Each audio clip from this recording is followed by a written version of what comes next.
Hello and welcome to Horror Cult Trash Over, the show that discusses all the masterpieces and trash to pieces of genre cinema. My name's Chris. And I'm Gary. That's Lucille Ball just walked in the room. Anyway, and welcome to episode number 3 of Musicals Month. Yes. And for anyone who isn't well acquainted with this by now, during Musical Month, we take each facet of horror, cult, trash, and other and discuss a musical that fits into that category. So we've already had horror and cult, and this week it's trash. Yes, it is. But before we get into that, let's discuss what's new with Chris and Gary. Yeah. What is? Well, worst of the week is today's podcast film. But best of the week, for me, it is Longlegs. You've definitely heard about it. There's no way you'll listen to this podcast and you haven't heard of this film. It's been everywhere. And although it might not be the scariest film of the decade, as some would lead you to believe, it is one of the most uncomfortable, and I loved it. Mike Monroe, you will always be famous. Yeah, Silence of the Lambs is my favourite film of all time. This has been quite rightly compared to Silence of the Lambs, and it does a really good job. It's my favourite film of the week, new watch of the week. And yeah, it again, like Gary said, the hype is a lot, but it lives up to it. It's not the scariest film that's ever been made. No, there's always that hyperbole when it comes to these sort of films because it gets people in seats. It's true. The producers, the studios, they give people a little bit of money. So can you review my film? Make sure you say it's the scariest film that's ever existed, and they do that. Take it with a pinch of salt. But other than that, there's a great film here. And for any companies that have asked us to review films, that doesn't count to you. We still love you, and we still like free films. Thank you. You ain't paying my bills. But yeah, it's if you want to watch the scariest film of the decade so far, go watch Talk to Me. But Longlegs though is fantastic. Nicolas Cage, Micah Monroe, and Alicia Witt all providing career best performances. And that's the thing, a lot of people have been talking about Nicolas Cage, and rightfully so. I think it's his best role. But then again, I said the same about Pig, and I said the same about Dream Scenario. He's been on a very good streak recently. He's been selecting some great roles. Law of averages, isn't it? If you say yes to everything, you well, get something good. Well, that's the thing. I mean, yeah, he's been quite lucky, but yeah, the real conversation should be about Michael Monroe and Alicia Witt because they are incredible in this film, and not enough people are talking about them. But yes, go see it. The less said about it, the better. My second best of the week is Demon Within. Yes. Which is not a kaiju film, but it is a Japanese monster movie about a demon within that grows out of people. And it's only 54 minutes. It's a very good way to spend 54 minutes with amazing practical effects, really atmospheric cinematography. It's just a lot of fun. Yeah, it does something very simple, but does it incredibly effectively. I just want to thank the filmmakers for realizing that the story only had to be an hour long and only made it an hour long. You get this, it's possible. You can do that. It's great. And very effective. The special effects, really, really good. Yeah. Very enjoyable. Yeah. My second favorite of the first time watching of the week is the fourth film in the Red Peony Gambler series.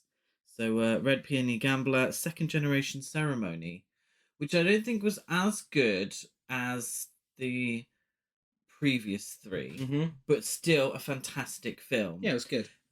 It's getting into the territory now of maybe being a bit by the numbers. Yeah. A little repetitive. But I'm assuming as 5, 6, 7, and 8 continue. It's pretty much going to be the same thing. Yeah, I mean, Apprentice Steps, it does change up. But the thing is very good. So, yeah, we're going to give it a little time in between films now. Because Yes. I think when you watch films so close together, you kind of realize how repetitive they are. But yeah, really enjoyed this one. It's been a slow week for first time watchers as well, because I really enjoyed Demon Within, and our erotic thriller for this week was In the Cold of the Night. Yeah, started off as a film that could have been the best of the week. Yeah. And then just completely lost its way. way. It got really boring to the end. And I feel like, directed by Nico Mastarakis, I feel like so many of his films do that. Yeah. They just suddenly, like, Island of Death, I find incredibly boring. Zero Boys got really boring to the end. I like Zero Boys. Hard to Kill is probably his most entertaining film. Yeah. Blind Date That's just did shit. the same. Yeah. I feel like he has great ideas, and then they kind of get lost by the end, and you end up with something that's a bit middling, rather than what could have been fantastic. Distinct lack, spoiler alert, I'm sorry, of Shannon Tweed, considering I thought she was going to be a big part of the film. After a recent social media post, the less said about Shannon Tweed, the better. Oh.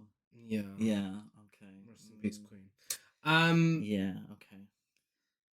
But hey, something bad films. This is our trash film.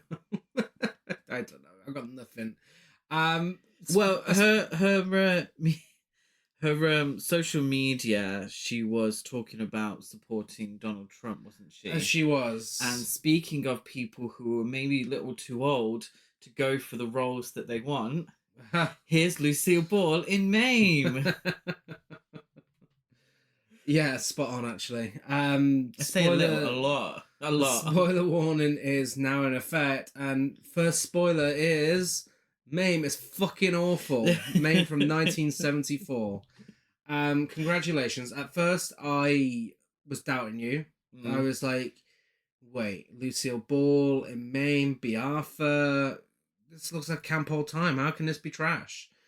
Yeah, my worries have gone.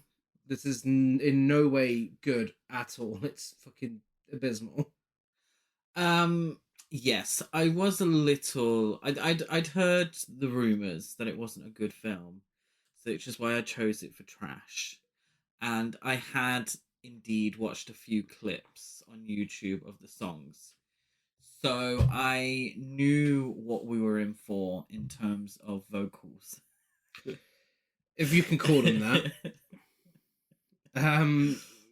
Yeah, I mean, Lucille Ball, did anyone check her pulse on the set of this film? Because there's no life in this performance. There's nothing there. The struggle's real. Very real. But no one in this cast shares any sort of chemistry whatsoever. Not a single person. It's bizarre. I've not seen the source material. Who knows if it's as bad as this? I mean, there's a few bits of source material, isn't there? It's a complicated story getting to the film of the musical. Yeah. There's a lot to say about that. First up, it's directed by Gene Sachs. He should have got the Gene sack for the job he did on this. He directed The Odd Couple, Barefoot in the Park, Cactus Flower, Last of the Red Hot Lovers, Brighton Beach Memoirs, A Touch of Adultery, Bye Bye Birdie, the 1995 version, and the music video for Jealousy by Dave Stewart. And he's also an actor known for Deconstructing Harry, IQ, Nobody's Fall, and more. Yeah, so there's some well-known films there. Yeah. The Odd Couple, Cactus Flower won Goldie Hawn her Oscar, and he directed the musical on the stage. So there was no real reason for him not to be able to do this. Yeah. Being so successful in the past. Now, it was originally meant to be George Cukor, wasn't it? Yes. Legendary sort of classic Hollywood studio director, George Cukor, but Lucille Ball hurt herself in an accident and he had to move on before the film could be filmed. Yeah. George Cukor, he directed Funny Girl. So he has the credentials. This could have just been like Funny Girl, really. I mean, it could have had the same style and the same sort of techniques used and been Yeah. a great film. So it's a shame that George Cukor Well, wasn't able to. I mean, we say that Gene Sachs, he directed the Broadway version as well. Yeah, of course. Yeah. The stage show. So, Yeah, the stage Broadway. how did he fuck this up so much? Yeah. It was written, well, a lack of a certain person, maybe. Written by Paul Zindel, who did Runaway Train, Up the Sandbox, Maria's Lovers, Babes in Toyland, Alice in Wonderland miniseries, The Effect of Gamma Rays on Man in the Moon Marigolds, and more. And of course, based on the Broadway musical Mame and stage play Auntie Mame by Jerome Lawrence and Robert E. Lee, and the novel Auntie Mame by Patrick Dennis. Jerry Herman is also credited specifically for the Broadway musical and not the stage play. Budget $12 million, and $300,000 of that were for Lucille Ball's costumes. Yes. It made $6.5 million worldwide. Yes. Yeah. Yeah. So it's the story is, so it was a novel. Yeah. It was novel. It's Auntie Mame and the Irreverent Expeditions or something like that. Excuse me, I can't remember the full title. Which then was made into a Broadway play, which was then made into a film with Rosalind Russell. Very successful. Lots of Oscar nominations and such for that. So then it was made into a musical. And it's Broadway. a musical. And then that became a film in its own right. So it's very much Hairspray if you added a little novel at the beginning. Very Hairspray-ish. Yeah. To no one's surprise, it was originally intended to be released in late 1973 so that it would be close to Oscar nomination season. However, when Warner Brothers executives screened the vinyl results, they admitted that its Oscar prospects were highly unlikely, and the release was pushed back to the spring of 1974. Yeah, there was a slew in the 70s of these kind of nostalgia Oscar nominations and Oscar wins. Like a lot of people that a lot of actors and actresses that were getting older found themselves in these roles and in Oscar contention. Stuff like Fred Astaire in The Towering Inferno. Oh my god, what's his name? The one from the Star Wars Holiday Special. Art Carney. Art Carney, who was most famous for The Honeymooners on TV, like way back. He won Best Actor for Harry and Tonto. So I feel like they were going to have this moment for Lucille Ball, who was such a huge star, a huge presence on TV. Yeah. A-list, everyone knew her face, her name, all of that. And this was going to be her moment at the Oscars. And the film was so bad and her performance was so bad it wasn't even close. Not even close to Oscar contention. Yeah. Not even a Golden Globe, and they love throwing random Golden Globe nominations at people. If the Razzies were around at this time, yes, this would have been a big winner. I think so. Warner Brothers had planned to release the film with a 5.1 stereo soundtrack, but found they were unable to do so because Lucille Ball's singing voice was comprised of multiple different takes all spliced together. To remaster them would only reveal what a hodgepodge the original recording was. And one of the reasons, and this is a bizarre piece of trivia, considering how the film goes. One of the reasons Lucille Ball made the film was because she was very disturbed by 1970s film trends. This is the decade of The French Connection, The Last Picture Show, Last Tango in Paris, The Exorcist, etc., etc. And she wanted to return to something more wholesome. Yeah. Let's just say... Did you watch the show, Tamar? This film isn't very wholesome. It's trying to be. Failing miserably. And that's the issue, is that it's trying to be. And it's trying to be a family-friendly musical. Yeah. And there are moments that are very jarring, very weird. Yeah. That make very little sense. And we'll obviously get into those as we go. But Lucille Ball thought she was making a wholesome, family friendly Yeah. music, like The Sound of Fucking Music or something. Yeah, definitely not the case. Let's talk about who's in it. Yeah, in a section we like to call "Hey, weren't you meant to be Angela Lansbury?" Yeah, so as we've already said, Lucille Ball is Auntie Mame. Mm-hmm. And she was in I Love Lucy, The Lucy Show. Here's Lucy. Lucy calls the president. Lucy gets lucky. Lucy in London. Lucy's Really Lost Moments. The Long, Long Trailer. Top Hat and more. Yeah. So she got her start in sort of musical films. She was in Dance Girl Dance, Ziegfeld Follies, Follow the Fleet, and then she transitioned to TV, became a huge star on I Love Lucy, the biggest show at the time, as a comedian, Yeah. specializing in very slapstick sort of humor, playing a ditzy role. Fantastic. Love I Love Lucy. She's a wonderful singular talent. By the time 1974 rolls along, I'm assuming she's had a few fucking Marlboros. she's smoked it up a real treat. She's getting a little older, and she can't. It's not just she can't sing. She can't hold her breath long enough. She can't. Her lungs, she doesn't have the capacity for. They say, oh, she doesn't have the range. She doesn't have the lung capacity. Singing's not great, girls. No. Let's talk about the elephant in the room. The elephant in the room. The scandal. Yes. Even though she played Auntie Mame on stage, a part originally performed by Rosalind Russell and had won a Tony Award for a performance in the Broadway production in 1966, Angela Lansbury was passed over for the role of Mame. Jerry Herman went to Warner Brothers executives and begged them to reconsider, explaining the reasons why he considered Lucille Ball to be wrong for the part. Lansbury admitted in the 2009 interview with the Wall Street Journal that she never forgave Warner Brothers for passing her over.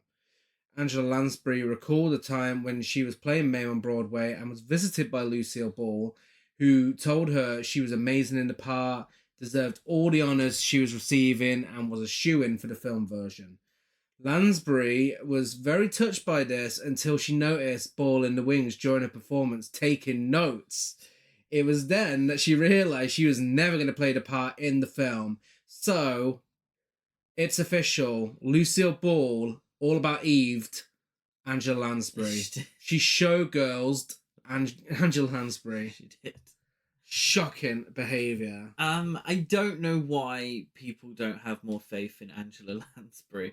I love Angela Lansbury. I think she was a wonderful talent. I love everything that she ever did. I think she's amazing, beautiful. I am that kind of homosexual. Okay, let's get out of the way first. So I'm biased. But I mean, like in film, she'd sung in film before. I mean, they dubbed her in the Harvey Girls for some reason, but she'd sang on film. She'd won a Tony for that role for Mame. She was a huge success. She was the toast of Broadway, and they, for some reason, thought that old, 46 a day Lucille Ball would have been better because she had more star power. They just watched the Bosom Buddies clip with her and Bea Arthur on YouTube. It's like one of the greatest performances ever. It's so entertaining, it's so camp. It's fantastic. I mean, that alone should show why she should have been chosen for the film. I mean, that happened sort of in 20 years later. But still, my point still stands. Yeah, of course. Of course. If the chemistry was like that then imagine what it was like closer to the time when she was on Broadway playing her, But Angela Lansbury, she wasn't even close to the first choice for the Broadway show. Yeah. Quite ironically, though, what I believe to be Angela Lansbury's best performance in The Manchurian Candidate, Frank Sinatra originally wanted Lucille Ball to play Mrs. Iceland. That would not have worked, by the way. Not even close. Not even close. But it's, I suppose turnaround's fair play in this sense. Thankfully, it was a massive dud. And do you think, let's talk about it, because I don't want this whole thing to be Angela Lansbury got robbed. the podcast episode. But do you think this film would have been better with Angela Lansbury? By a landslide. Yeah. I mean, it still wouldn't have been great. No. Because there's still a lot of things that working in it aren't Lucille Ball's fault. Uh-huh. But it would have been 100 times better. Yeah. And I feel like the chemistry with Bea Arthur would have been there more as well. Exactly. Because they were best friends in real life. Yeah. And they had worked together on the stage show for a very long time. So that chemistry would have been a lot better. Yeah. And hopefully Bea Arthur would have gotten some more fucking scenes as well. Yeah. Which would have helped and made the film a little different to what it turned out to be. Yeah. But instead we got Lucille Ball, and she was so dismayed at the harsh reaction the film received from the critics and its lackluster box office performance that she vowed to never make another film ever again.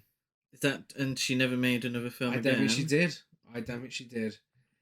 Jerry Herman worked with Lucille Ball to improve her singing, but she could barely sustain even for one sentence without becoming winded. Even simple phrases like "open a new window" had to be pieced together from multiple takes. Oh, God. Audio engineers tried to use whatever methods of processing existed at the time to make her vocals sound passable. In response to the criticisms about her croaky singing voice, Chris, heavy smoker Lucille Ball said Mame stayed up all night drinking champagne. What do you expect her to sound like, Julie Andrews? Oh, why does everyone of a certain age have to sound like this? Oh. Because they do. They did. Lucille Ball did not sound like this. Oh. Anyway. So that's, yeah, it was method acting. Method. Yeah. Wow. Not method acting. Robert Preston's also in it. He plays Beauregard Jackson Pickett Burnside. He was in Music Man, Victor Victoria, The Last Starfighter, SOB, Outrage, Rehearsal for Murder, Finnegan Begin Again, September Gun, and more. Yeah, Robert Preston, I mean, it's a nothing role. It is. I've only seen him in Victor Victoria, which he did quite well in, actually, but I don't know him very well. He's one of those names that pops up a lot. Do you know him that well? But he pops up a lot, and yeah, I just maybe need to watch a few more of his films. I didn't realize he was so old. I didn't realize that he was age in the 70s. But yeah. Well, someone you may be a little more familiar with, Bea Arthur plays Vera Charles. I wonder what Bea Arthur was in. The Golden Girls, Maud, Star Wars Holiday Special, Enemies of Laughter, Lovers and Never Strangers, That Kind of Woman, Amanda's, and more. Wow, she had Star Wars Holiday Special and this in the same decade. Bea Arthur. And more. Which is the best thing about both. She is. Let's be honest. Let's say it from the beginning. Keep it straight. Bea Arthur is by far the best thing about this film. She admitted years later she was wrong to take the part, as it was a tremendous embarrassment. And although she enjoyed working with Lucille Ball, she had to concede that the older actress was terribly miscast. Yes. And when they have absolutely no chemistry whatsoever, and Bea Arthur eats her up every time they're on the screen together. That's true. Yeah. I'm sorry to say it. I'm sure she died a very rich woman, Lucille Ball, so I've got no shame in telling the truth. Who else with a bosom buddy would tell you the whole rotten truth, Lucille Ball? Speak your truth. I will. Finally from me, a really random casting here. Someone I never expected to see in this film. Bruce Davison plays the older Patrick Dennis. Of course, star of X-Men, X2, 1923, Longtime Companion, Ozark, previous podcast film Crimes of Passion, previous film we've begged you to watch on the podcast, Suitable Flesh, Insidious, The Last Key, Lords of Salem, previous podcast film Titanic 2, and more. Bruce Davison, what a random casting. Yeah, this is obviously a very early role for him. He plays a young man. He if I remember correctly, he actually doesn't sing. I don't think he does now. But No, I feel like the character was meant to sing. Uh-huh. So that is very random casting. If the fact that they got Bruce Davidson involved and he said, "No, I can't sing, sorry fellas." Like, okay, we'll just cut out your songs. We'll get to that when it comes. I mean, because there's one particular song that I was expecting him to, you know, chirp up with, and he didn't. Yeah. I mean, on the bright side, him not singing means less time on the runtime, so... Yeah, and then, winners. you know, he can go on to direct Bigfoot 2012, which looks fantastic. Have you got any more? I haven't, no. No, then let's talk about our feature presentation. Mame, a Broadway smash hit that had a spectacular 4-year run, is now brought to the screen. Lucille Ball, America's most unique actress, is supported by an outstanding cast in one of the most entertaining musicals of our time.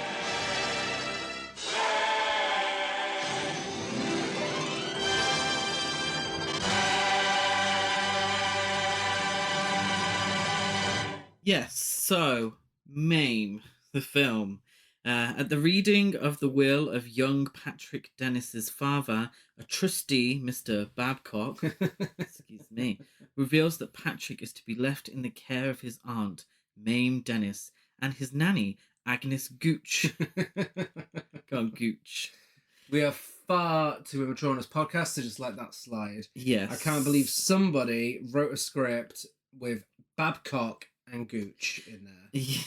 That sounds like a TV series. It does. Two detectives, Babcock and Gooch.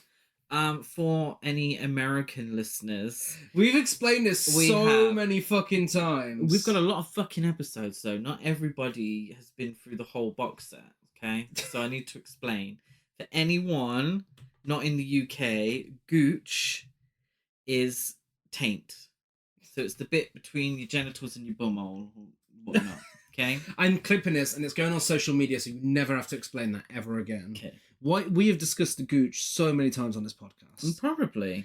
Speaking of Gooch, Madeleine Kahn was originally cast as Agnes Gooch. She certainly was. But was replaced by Jane Connell right after shooting began. She was later told that when she reported for work on the set, Lucille Ball took one look at her, realised that Kahn's curvaceous body could never be made to look like the frumpy, somewhat shapeless Agnes Gooch, and had her fired. Some sources claim that Kahn got herself fired on purpose so she could star in Blazing Saddles and still get paid, which by her contract wouldn't have happened if she'd merely quit. Right. Which one do we think it is? Well, I think it may be option number 3. Okay. That Madeleine Kahn, who was a fantastic comedian, was so good in the role that Lucille Ball felt intimidated and got her fired. Well, yeah. And the only reason she didn't do that to Bea Arthur is because Bea Arthur was married to the director. Yes. Yeah.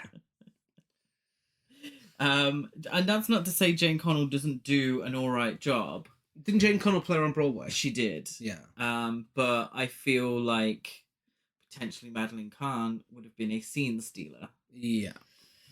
If only she'd been given the chance. So Mr. Babcock tells them all that he's to be reared as a Protestant and sent to a conservative school.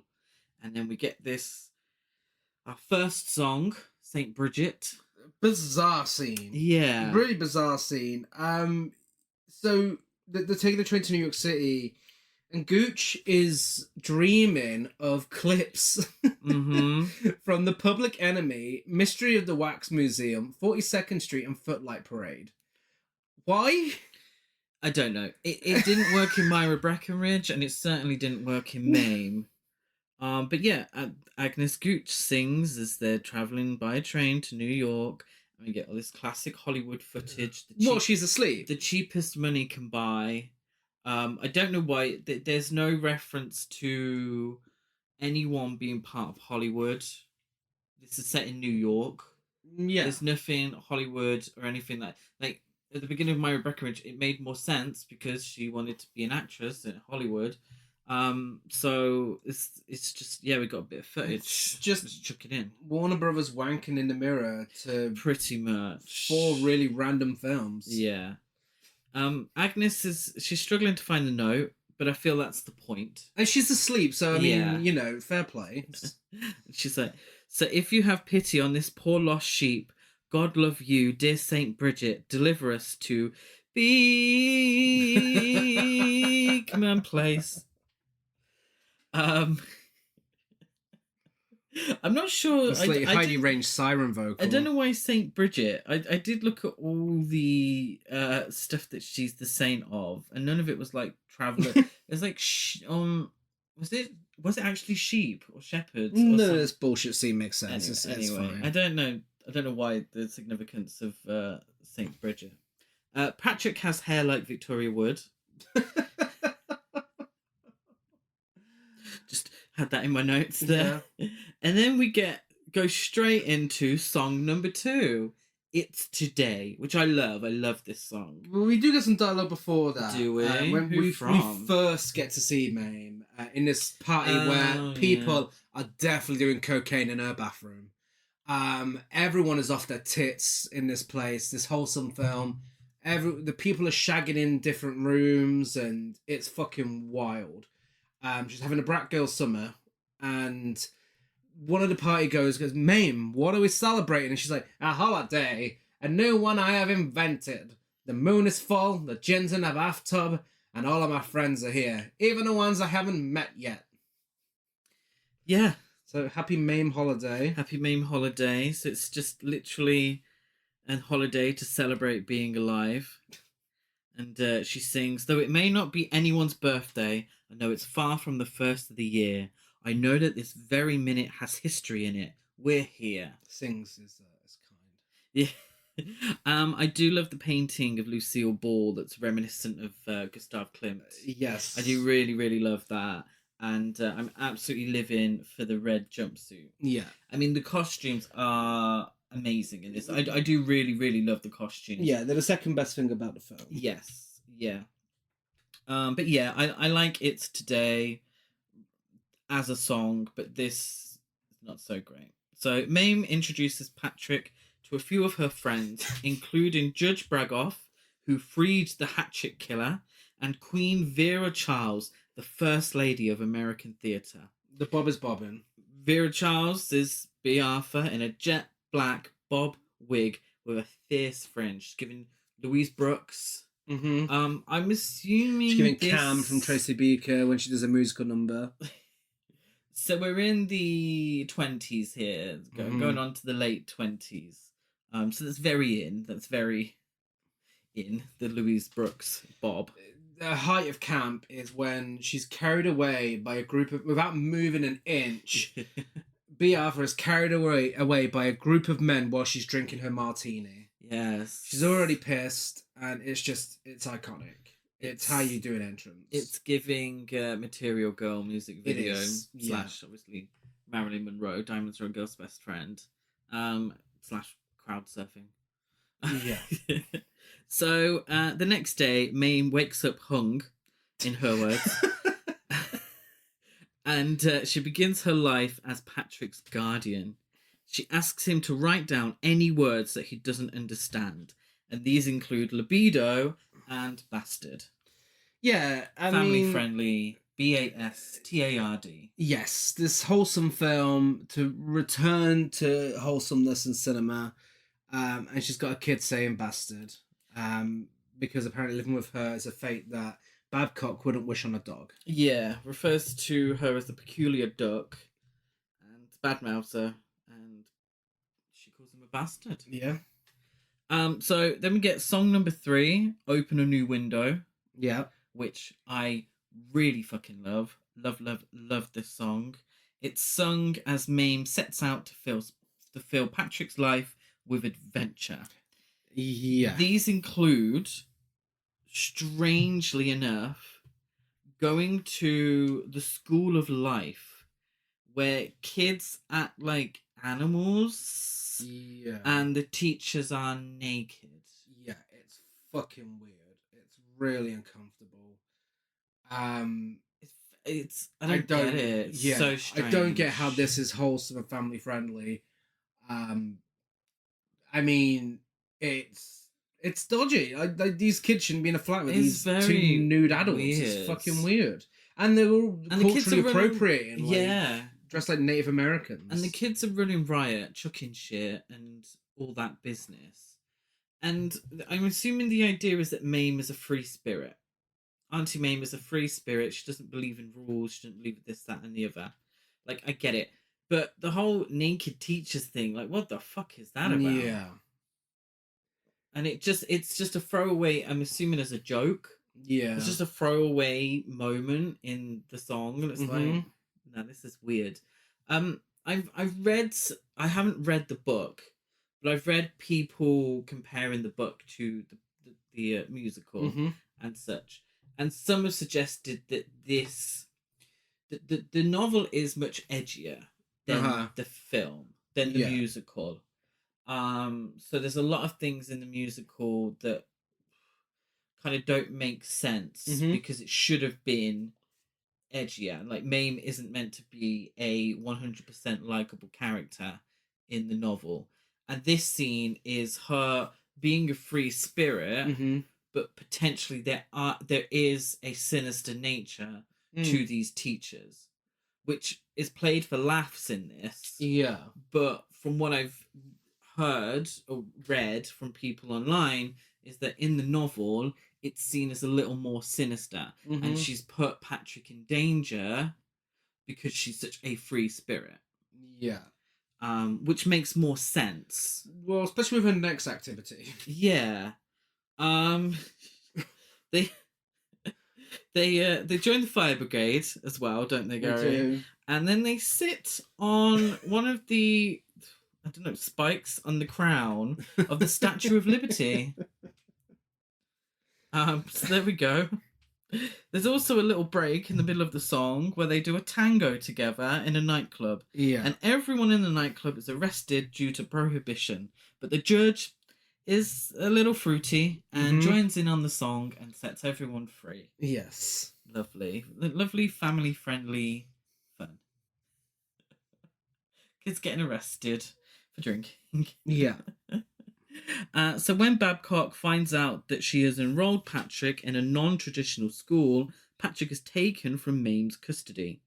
Vera leads Babcock straight to the school as she goes on about knowing Coco Chanel in some way to try and impress him. I didn't really get why. Because she wasn't flirting with him, I didn't think. No. So she was just talking shit. It was like, yeah, they're at the school of life. I'll take you over. Babcock says that's not a school, that's the Garden of Eden, which is just as creepy. And he also says this boy is going to be turned into a God-fearing Christian if I have to break every bone in his body. In this wholesome, family-friendly film. There's nothing more wholesome and family-friendly than Christianity. But it's funny because it's so hypocritical of him. Yeah. But it's kind of glazed over. It's just a throwaway thing. Simultaneously to all this going on, the phone rings and we find out that the stock market has crashed and Mame is penniless. And I'm literally like, whoa, you need to calm the fuck down, film. He's only just been sent away. We got a phone call that says she's lost all her money. If this was in better hands, this could be really funny. Like, imagine if John Waters did Mame. The melodrama is completely lost. Yeah. This could have been very melodramatic. It could have been high camp and silly, irreverent, and, it could have been playing up a satirical nature to it. Yeah. Keep with the edginess of the novel as well. And yeah, there is the foundations of a good film here. This isn't one of those things. And a lot of the songs I actually really enjoy, but anyway, as the film is flying through, Mame says, I don't give a damn about money. I lost my child. And I just, if he's that important to you, why have you only just met him? Yeah. And in terms of the film... But I think that's the joke. But because Lucille Ball's performance is so lifeless, it doesn't come across as a joke. Yeah. But this snippet of the film, this open a new window scene with them traveling here, there, and everywhere, that's used as fodder for a lot of the rest of the film. Yeah. It's harked back to a lot. Mm-hmm. But in terms of the film, it's a very small moment. Yeah. It's a song, Mm-hmm. which is great. It's a fucking great song. Love it. But the scene itself doesn't really mean anything. No. It's like, oh, I've known him so long. Oh, I've lost my child. I'm like, you barely know him. Mm-hmm. You haven't had that many scenes together. And then obviously later on, you know, it's the whole thing where we get flashbacks to it as well. And it's like, dude, it's not that important. You know, you need to give us a little more than this if you're going to be reliant on it so much. So then we get song number 4, The Man in the Moon. Iconic. The ambisexual queer vibes are here. Yes.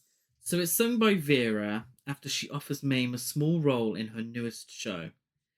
And she says it's an extremely modern operetta about a lady astronomer. And the lyrics include, the man in the moon is a lady with lipstick and curls, so don't ever offend her, remember her gender. And I thought this one sounds exactly like I've written a letter to Daddy. It does, yeah. Like, really, just, it's, yeah. The outfits are so cunty in this sequence. And it's funny because it's meant to be a modern operetta, but she's dressed like a medieval, like, she's got the cone hat on as well, hasn't she? Yes. So it's like something from Shakespeare. So it's not modern at all. It's all like in the like medieval outfits, which is funny. Like if this film had just been Vera Charles and Auntie Mame, then I would be sat here giving it 5 stars right now, because I like this. I like this energy that Bea Arthur gives in this. I like this performance. Bea Arthur, is she the best singer that's ever existed? No. But does it really suit her singing in this? Yeah, it's great. You know?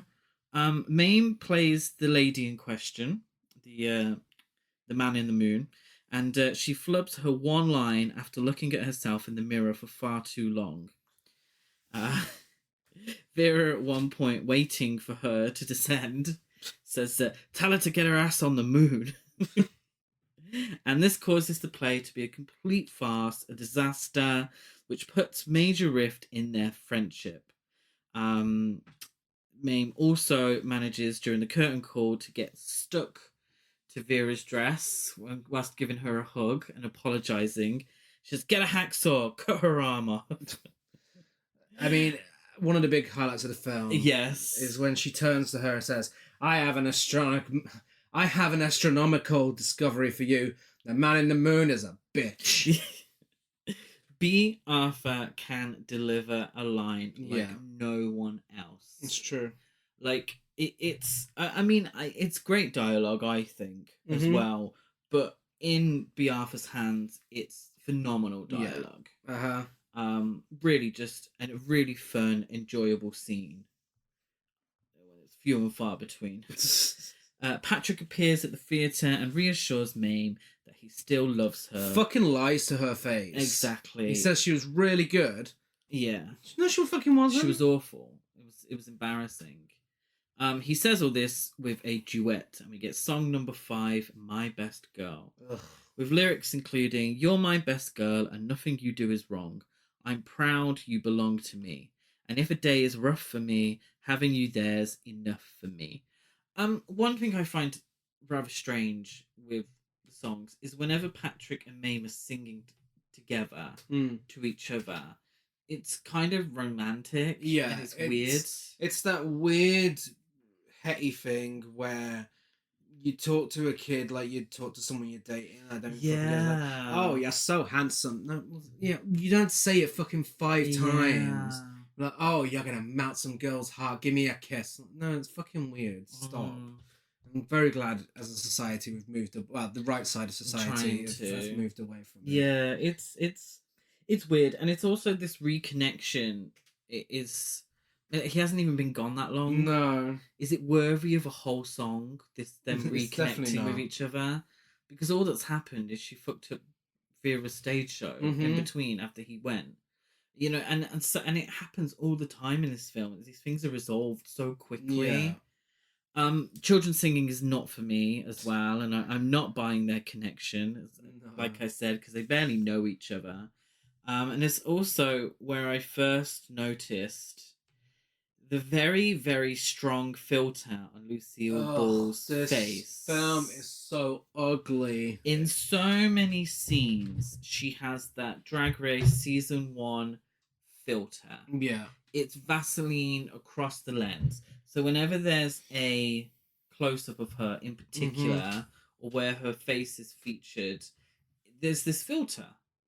Yeah. But no one else gets it. No one else the gets it. The rest of the film doesn't get it. Yeah, and sometimes that filter could work, but here it genuinely just it looks like it's just out of focus. Yeah, and it does. It really just looks like whenever she's on screen, it's out of focus. Yeah. Because the rest of the you just have it for the whole film. Mm-hmm. You know, just don't turn it up to 11 every time she's on the screen. You know, it's absolutely ridiculous. Yeah. It's like we get what you're doing, but you're not Joan Crawford. Yeah. It's not camp. It's just really bad filmmaking. So a desperate Mame takes a job in a department store where she meets Beauregard Jackson Pickett Burnside, to whom she attempts to sell a pair of roller skates. She cannot write up a cash order, whatever that means, and is fired that day. Yeah. She's as good at jobs as Lucille Ball is at singing. And Beauregard is from Peckerwood, Georgia, and they indulge in a very mild flirtation. And yeah, so she ends up the whole story is she tries on the roller skates for him because he's buying them for someone. He's like, oh, these tootsies look like her tootsies and all that shit, whatever. So she ends up in these roller skates, and all credit to Lucille Ball. She's roller skating. Like, there's no double. Yeah. She's roller skating. No, is she doing tricks and flips and all that stuff? No, not really. But she's doing some physical comedy, which is Lucille Ball's forte. And she looks like she's in her element doing this physical comedy. Mm-hmm. That's what she does best. Yeah. It's a bit of a pointless scene, but we get it. It's to meet him, but... at home, Mame decides to lift everyone's spirits by decorating the house for Christmas and giving everyone their gifts early. She says, I refuse to let the depression depress us. That's how it works, and it was all solved. And so we get a musical number, song 6, We Need a Little Christmas, which is, if I remember correctly, probably one of the most famous songs from the musical. Potentially. I mean, and with a lot Mame, and then We Need a Little Christmas. Yeah, with a lot of the soundtrack, I knew like 75% of the songs, but I didn't know they were from Mame. No. This is definitely one of them. Yeah. So this is sang by Mame, Patrick, Gooch, and Ito the butler. Yeah. My question is, why is Gooch still there? If Patrick was sent away, why is Gooch still working there? Yeah, that's a good question. She also looks like, I've also just remembered, she looks like Piper Laurie in The Faculty. Do you know who she looks like? Who? And now this is a really old reference that no one listening would get. Olive from On the Buses. She does, yes. Yeah. Patrick gets long pants, which he's unrealistically excited to receive. Maybe things were different back then, but I think, to be fair, Hun, during the Great Depression, I feel like long pants would have been a great gift. Well, the other two received some sort of fucking jewellery. It's like now when kids get clothes and it just gets dropped straight away. You have to give the clothes first, so they're not left disappointed at the end of the gift experience. Yeah. One of the most shocking things about this scene is the Santa mask that Mame puts on. Oh my god, terrifying. Now, as they're singing, it's We Need a Little Christmas. Yeah. Right this very minute. All that stuff. So they're making Gooch into the Christmas tree. And they're singing along. And yeah, Mame puts on... She's wearing a black and white pilgrim dress. Yeah. It's not the best. This entire Yes. outfit with the mask would make for a Yes. great slasher villain. Yes, absolutely. We literally covered Paranormal Activity Ghost Dimension like 2-3 months ago on this podcast, and there is a Santa mask in that film that looks the exact same as this. Apparently they were a thing. Used in a horror film. Yeah. Like, this is terrifying. This is so scary. And Lucille Ball's weird fucking acting in this film paired with that and that costume, it's the stuff of nightmares. Yeah, definitely. But yeah, she's just going around with this crazy Santa mask on. As a Christmas gift, Gooch and Ito pay off the butcher until September. Gooch saying, "We had some money set aside for a rainy day, but we didn't know it was going to get this wet." There we go. Burnside appears at her front door and invites everyone to dinner. Mame and her servants all agree that Mr. Burnside is like Santa Claus. Mame says that this Santa is more like Rhett Butler. Right. Thanks for that. So, we're getting our Gone with the Wind reference. So, we can see where this film's going. Yeah, sadly. Literally down south. Literally. Quite literally. I think, isn't it Gooch that turns round and says, whatever he says, marry him. Whenever he asks, marry him straight away. It's like, it's one dinner. Like, although, Gooch marrying after one dinner kind of indicates what happens to her later. Yeah. Which is maybe a little forward, maybe a little fast. Things, yeah. Well, yeah, just when you thought it couldn't get any scarier after the Santa mask. Yes, Beauregard and Mame, they fall in love off screen because it's literally the next scene, like boom. They move to his family's plantation in Peckerwood. They literally have in my notes, for fuck's sake. Yeah. At first, Burnside's relatives are unhappy about his marrying a Yankee. His mother says, "Well, we got peaches right here, ripe for the picking." I can't do a southern accent, I'm sorry. Yeah. She then belches in Patrick's face upon meeting him. It's kind of funny. And and Burnside's cousin, Sally Cato, is a bit of a bitch, and she coerces Mame into partaking in a fox hunt on a manic horse named Lightning Rod whilst riding side saddle. They should have put the I'm making myself laugh with this one. This is a good one. Are you ready? I put in my notes, they should have put the filter on Lucille Ball's double to help with the illusion. That's true. And I put, I miss Bea Arthur. Eventually, all is forgiven when, through a series of slapstick shenanigans, Mame captures the fox in the fox hunt, and they quite literally sing her praises. Fucking hell. What's his name? Burnside, whatever the fuck is Beauregard. He says, "You've done more for the South than anybody since Robert E. Lee." Robert E. Lee being the Confederate leader during the Civil War. We then get song number 7. Yeah. The title song. Mame. So this was, I read, a bit of a hit for Louis Armstrong. Okay. Yeah. Lyrics include, "Since you brought Dixie back to Dixieland." At one point, Beauregard's grandmother shouts, "The South will rise again." Yeah. And there's a lot of references to Dixie, a lot of references to the South, all of that business. It number one, calm down, guys. She just caught a fox. Yeah, this entire thing is because she caught a fox. She didn't even kill it. She caught a fox. Yeah. And somehow that gets her entire musical number about how she's revived the South. Yeah. The whole thing. And obviously you've watched The Golden Girls with me. It all sounds like Blanche Devereaux has written the song. Yeah. Because whenever she would go off on a tangent about the South, and it was like, oh, the honeysuckle and the frogs by the the night or whatever, or shit like that. That's what this all sounds like. So also, everyone is dressed in riding outfits and flouncing around a very, very bland garden.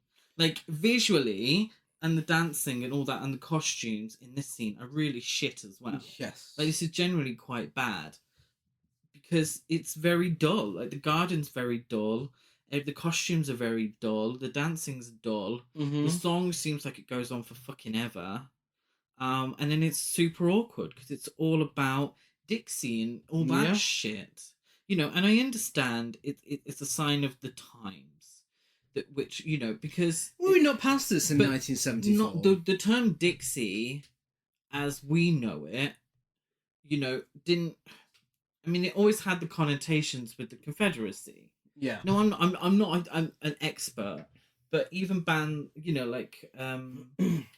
recently Dolly Parton's had to change wording at Dollywood. The chicks are the chicks now because they used to be the Dixie Chicks. Yeah. So it's only during recent times that the true meaning of the word is like, oh, okay, actually this isn't cool. We're not using this. So I kind of forgive that to a certain extent.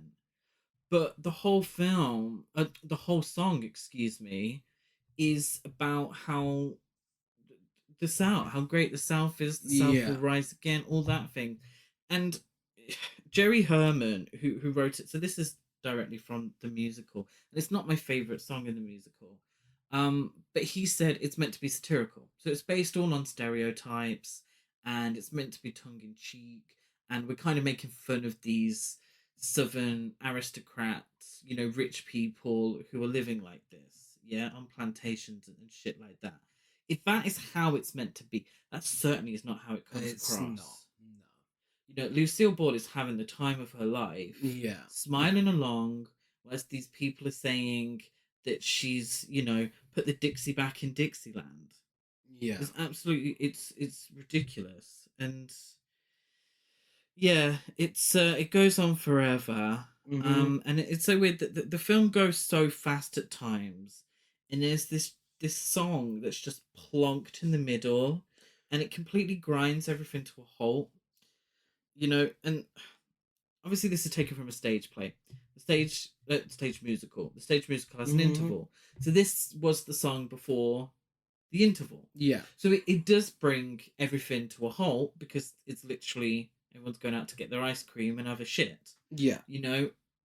But in a film, it doesn't work the same. It could have really been done with being cut down. Like, really, because it just grinds everything to a halt. It's just like a wall that you hit in the middle of the film. And it's a particularly dull one as well. Yeah. Really, yeah. So the Burnsides, that being Mame and Beauregard, go on an extended honeymoon, travelling all over the world and settling on a fountain in a garden as Burnside sings a song to Mame. The idea that they went all around the world, I wasn't getting from it. No. There's some very bland places, and then this fountain's like what, in the middle of some grass? Like, I'm not even sure what that meant to be. I'm assuming, the budget didn't go far enough. And the fact that this is so trimmed down as well just makes their entire romance completely pointless. I mean, there's no, like with everyone else, there's no chemistry anyway. No. But then with what happens to him next as well, it's like, what? So we get song number 8, Loving You, which I believe was written for the film. Very bland song, whatever. It genuinely just a whatever thing.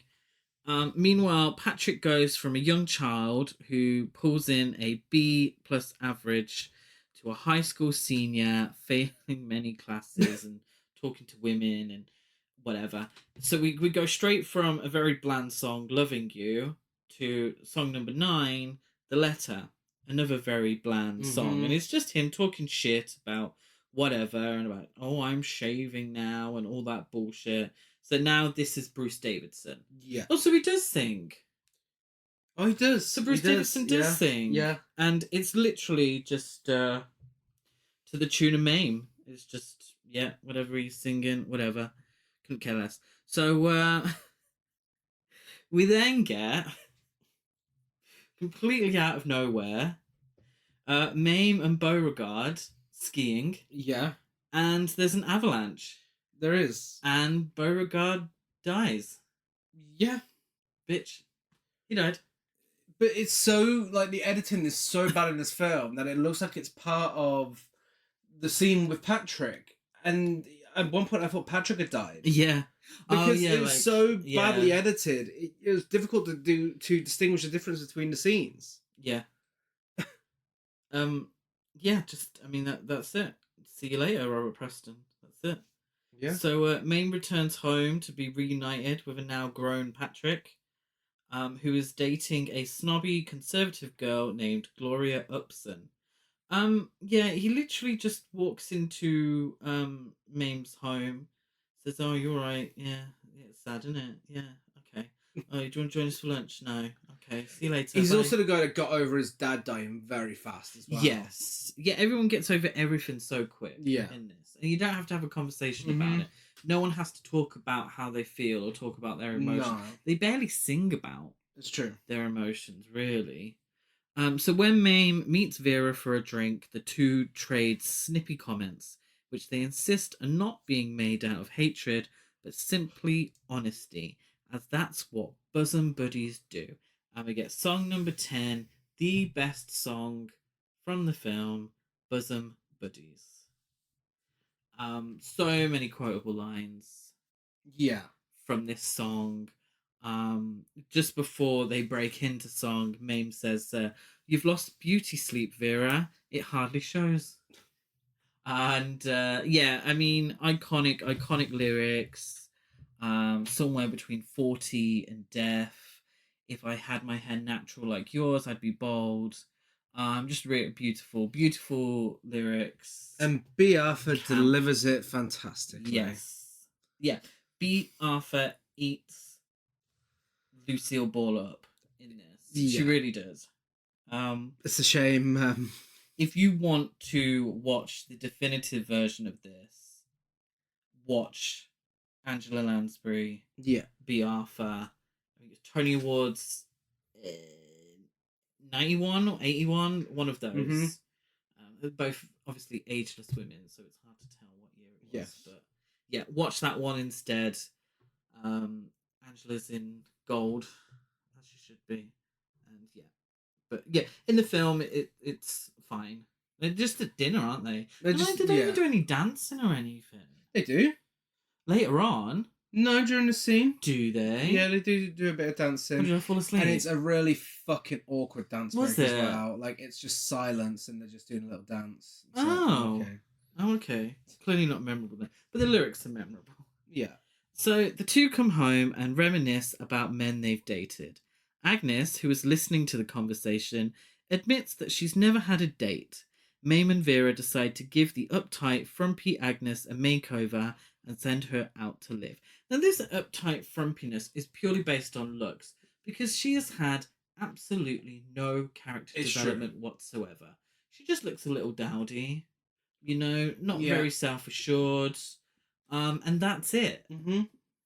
And this is interpreted as she needs a makeover. Oh, the ugly bitch. She's got glasses. So she also specifically says she's never dated anyone of the opposite sex. But if any of the characters were queer, that would make this an interesting film. Mame says, "Agnes, you're coming out, and I wish she was."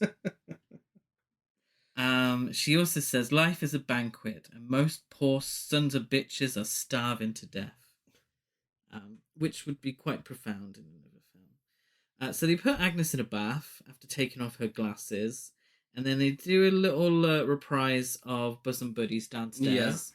Oh, this may have been when they done the dance. Yeah, they do this one. Yeah, down the stairs. So all they've done is put her in the bath and take her glasses off. Yeah. Agnes then appears at the top of the stairs. She's wearing a red dress, not a nice red dress. She's cooler than a red dress. She's wearing a red dress. She's got like a hat and everything. I'm sure it was full glam in the 1920s. I think it's a bit cunty. It's a little bit. But she's got a full face of makeup as well. And then she descends the stairs and they're like, "Oh, you look ravishing. Oh, how beautiful." So did she give herself a makeover? All they did was put her in the bath. I mean, that'll do the trick, won't it? That What, you know, just when the she one got out of the bath? bath, it's just the makeup's automatically there, and Okay, that's never happened to me. But yeah, whoever, yeah, she's now looking very cunty, and 6 months later, she returns home pregnant, cunty enough to get pregnant. and describes via song what she did while living it up to get that way. So again, this is another thing where one thing happens, and then suddenly it's another time, like 6 months have passed, Mm-hmm. and she gets out pregnant. So it's like confusing because there's no other scene to show anywhere else to show a passage. We don't have to see what she does. We all know what she did. But you know, you could help. It just feels awkward the way she leaves and then suddenly appears again. Like even have a little think 6 months later. Mm-hmm. You know, I mean, we find out later that it's 6 months, but yes, for me, it's just really poor filmmaking. Yeah. Um, Mame says, Agnes, what did you do? Agnes replies, I opened a new window. And then we get song number 11, Gooch's song. Yes. And essentially, she took Mame's advice and lived it up, but got pissed on gin and shagged some random bloke and got knocked up. Song over. Yeah. Essentially. Which, you know, in another film set in this time, that would be progressive, that she did this and she's keeping it, and yeah, just some but random they could have guy. talked about that. But they Mhm. again, it's just the film throws so much, Yeah. and it's okay. Let's deal with single parents. You know, let's then deal with race, and then let's deal with this, that, and aging, and let's deal with not being able to the Great Depression and stuff like that. So Mame visits the Upsons at their home in Connecticut, where she learns that Patrick and Gloria are engaged. After finding the Upsons to be insufferable bores and bigots, Mame is asked to help pay for a piece of property next door so that Patrick and Gloria could live there, as opposed to the wrong kind of people. They're very proud of their home's heritage and gladly inform Mame that one of the rooms was the slave kitchen right before their black housekeeper Bertha walks in. Mrs. Upson just adores Bertha, as most of them are getting snotty these days. Yeah, and Mame's all disgusted by this, yet she's also the Queen of the South, apparently. Yeah, and yeah. is the result of the revival of the South. Yeah, exactly. So she talks very candidly with Patrick about her disdain for the family, but Mame was singing and dancing at a plantation not too long ago. And this is another aspect that was kind of lost in translation from the book. So apparently, and I haven't read the book, so if this is all bullshit, then feel free to tell me and just, none of what I say means anything. But seemingly the book, with its edgier tone, made her more of a hypocrite. Mm-hmm. And the idea is that she would, her money is from a marriage to a man who owned a plantation. That heritage, her money is from all of that. Because she lost all of her money. And what she's gained since is from him and his family and his family's ancestry and heritage and all that bullshit. It's old Southern money. Yeah. So where the fuck do you think that comes from? And then she's there, saying about these bigoted people. So she's allowed to say that. She's like, well, these bigoted people are bullshit. But then she also has to have a look at herself and her role in all of it as well. So she is massively hypocritical. In the novel, it's played up more, whereas in this case, it's not. So again, feels very awkward. Yeah. He admits that he's ashamed of her and her crazy friends, and a heartbroken Mame wonders what she did wrong with the boy she raised. Again, this is referring back to a quite brief scene at the beginning of the film. There's been nothing since then that's shown her crazy friends. Yeah. She hasn't had any friends. She had two housekeepers. She fell out with Vera for the longest period of time. Yeah, and it felt like they were setting it up to be this whole thing. Oh, she's reckless. And Yeah. she has all these parties. Even Gooch was horrified at her, but then like that's it. It's just that one scene. Yeah. Yeah.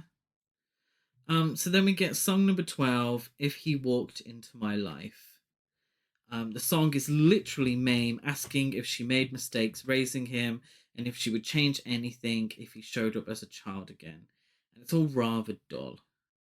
And yeah, it just doesn't make any sense. Because also in the novel, it insinuates that, like you said, her behavior is more manipulative. Mhm. She takes Gooch in as a single pregnant woman for kind of her own means rather than Gooch's. Yeah. You know, there's something in it for her as well. So she's more manipulative and also rather promiscuous. You know, Beauregard isn't the only man that she sleeps with in the novel, and you know, she even sleeps with one of Patrick's college friends. Mm. You know, she's not a great person. So it just doesn't work in this context. It doesn't work. Maybe it's a musical, or maybe you can have edgy musicals. But it also doesn't Push work kind of edgy because she's meant to be musicals. emotional in this scene also. Yeah, and true. There's no emotion there She's at also all. meant to be singing a song, and it doesn't Yeah. sound like Yeah. she's singing anything. Mame and Patrick very quickly apologise to each other at her home because the film's getting on a bit now, and we kind of need to wrap things up within the next sort of half an hour. Yeah, there won't be a 3-hour epic or anything like that. So why would we have any character development? Exactly. Just have them make up straight away. You know, very easily resolved. So they're dressed for company, the Upsons, and Mame promises to behave, and Patrick meets Mame's new maid, Pegeen. I think it's Pegeen. I'm not really sure. Because what I am the sure accent is probably the worst Irish accent put to film. Yeah. Absolutely appalling. Bobby Jordan, the actress playing her, is of course from Kentucky. That is it may actually be the worst Irish accent put to film. Yeah. I have no idea what she was saying. I'm Pegeen. Did a birth 15th of June 1985. Mecca a Gemini. And then he just falls in love with her immediately. Well, apparently, because Mr. and Mrs. Upson announced that the property they wanted has been bought by some Jew lawyer. So Vera turns up and Gloria tells her she loved her performance in Reflected Glory, to which Mame says, that was Tallulah Bankhead. Vera's only a baritone. After Agnes reveals she's an unwed mother-to-be, Mame reveals that she bought the property next door so she could build the Beauregard Burnside Memorial Home for single mothers. How inspiring. How inspiring. And a whole bunch of pregnant women descend upon the house. On cue. And this really pissed me off. I need to talk about this. So this film speaks on race and bigotry. Yeah. Mm-hmm. But the only black characters that we see are those serving white people as, you know, housekeepers and butlers and such, and the pregnant single women. Yeah. There is, you know, by sort of percentage wise, there's quite a few black women in this group. Mm-hmm. And it's like, fuck you, fuck off. Yeah. Don't be a dickhead. Mm-hmm. Don't tell me that you're speaking on race and then you can do something like that. It's fucking stupid. Fuck off. You know, it's very hypocritical of the filmmakers to do something like that. It completely goes against everything that they've been preaching, speeching before that. It's fucking annoying. It genuinely really pissed me off. And it shows that a lot of things like the Mame song, satire, it's just stuff that's said after this was released. Well, this is the end of the timeline when it comes to the music, isn't it? Because I think I know Christine Baranski did a revival of it on stage. I think one more, maybe Imelda Staunton did it. I'm not sure, but it's not going now. It's not like Phantom of the Opera. It's been going for decades. So in terms really of the timeline, this is, I think, yeah, I don't think, yeah, yeah, I don't, yeah, Yeah. okay. But yeah, so did they start singing? What did they sing? Did they sing Mame? Who? The pregnant women. I think they do sing, yeah. Yeah. Yeah, It's how memorable the film is. We literally just watched it. I know, yeah. Anyway, so this is the final straw for the Upsons, and they leave. Angry that Mame isn't one of us, Patrick, visibly upset, also leaves. And I'm like, oh no, this takes so long to resolve. Patrick looked really angry. Anyway, years later, following World War II, Patrick and Pegeen are married and have a child, Peter. That's it. Literally, Patrick looking pissed. His marriage, his engagement's over. Yeah. And then we cut to after World War fucking II. Uh-huh. And Patrick and Pegeen are married. This whole time, this entire time, Mame has not aged once. Apart from, she's got grey hair. Oh, okay. And no one else has aged. No. But Lucille's got a grey wig on. But for all the other timeline jumps, she's the exact same. Yeah. So true, very true. A child named Peter and Mame, who was going on a trip to Siberia, requests that Peter be allowed to go with her. And the two get onto a plane, and Patrick states that Mame has not changed.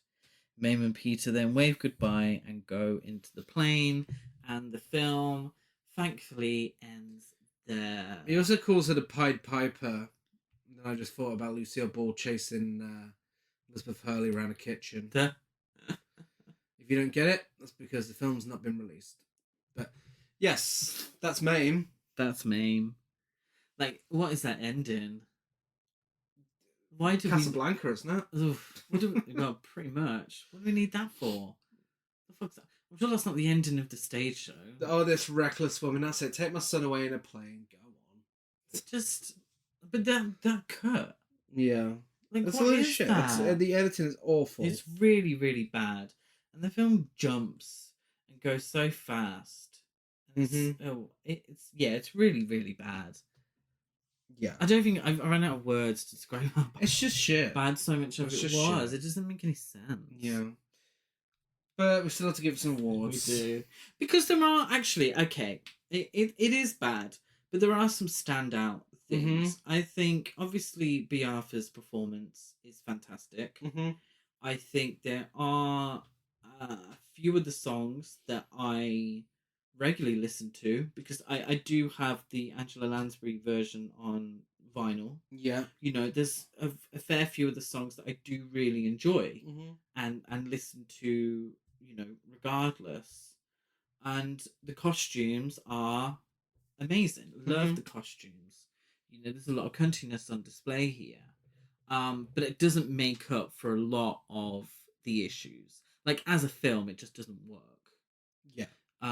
But I don't want to say that everything was god awful bad, because there are little bits that, but then I feel like those bits, it's not worth from the stage show, and it's also the good bits and do not make it worth sitting through fucking 2 hours and 12 minutes of this bullshit. Absolutely not. No. But biggest queen, it's got to be Vera. It's Vera Childs, definitely. Biggest gasp, it's a tie between the nude adults looking after a bunch of kids in a rundown flat and the disturbing Santa mask. Yeah, I went for Lucille Ball's first note, and that was a gasp the first time I heard it. But also, actually, very much a gasp was the random nude teachers. Best dialogue, I have an astronomical discovery for you. The man in the moon is a bitch. Definitely. That's camp. I got drunk Vera being carried away by a group of men whilst drinking a martini. I went with the soft focus whenever Lucille Ball had a close-up. Best song for me is The Man in the Moon. I disagree. Open a New Window is my favorite. Well, earlier when you said it was Bosom Buddies. Or Bosom Buddies. Well, if nothing but a hypocrite. I also said that the soft focus wasn't camp earlier because it wasn't Joan Crawford, but it is camp. It is camp. I've decided. Worst song for me is Mame. I'm not a huge fan of children singing, but the lyrics of Mame, it just doesn't. Yeah, it's not good. Ratings, I give it 4 nightmares that I'm guaranteed to have over Lucille Ball in a haunting Santa mask out of 10. I give it 4 opened windows that I wanted to throw myself out of whilst watching this film out of 10. Masterpiece, trash, basic or a camp or bunch of fun. It's trash. It's trash. It's available on video on demand. And if you enjoyed this, I recommend checking out Sextet. Because it's awful, but you'll be entertained. I completely agree. Sextet was everything this was meant to be. Yeah. Sextet is a trash to piece. So yeah. I completely agree. Did we do Sextet on this podcast? We certainly did. Didn't we? Wow. Jesus, that was a long time ago. A million years ago. Wow. Literally a million years ago. It's the anniversary tomorrow. Yeah. So give us a rate, review, and subscribe on iTunes, like a follow and everything else. We're Horror Cult Trash over on Facebook, Instagram, and TikTok. Horror Cult Trash on Twitter. I'm Dead at Gaz92 on Letterboxd, Gazmo205 on Instagram, and GazCruise92 on Twitter. I am Chris Barker823 on Instagram and Letterboxd. And next week, we're delving into Other. We are, which gives us a wide berth. It does. And yeah. We will be discussing The Wizard of Oz. Yes. It's a big task. It is. It's a huge task, and I'm sure everyone's and their mother has done it on a podcast. But now it's our turn. Yeah. And I'm very excited. It's one of my absolute favourite films. And yeah, we're going to tell you what we think about it. 2 gays discussing The Wizard of Oz on a podcast. Groundbreaking. We'll be back same time, same place, somewhere over that rainbow next week. Bye.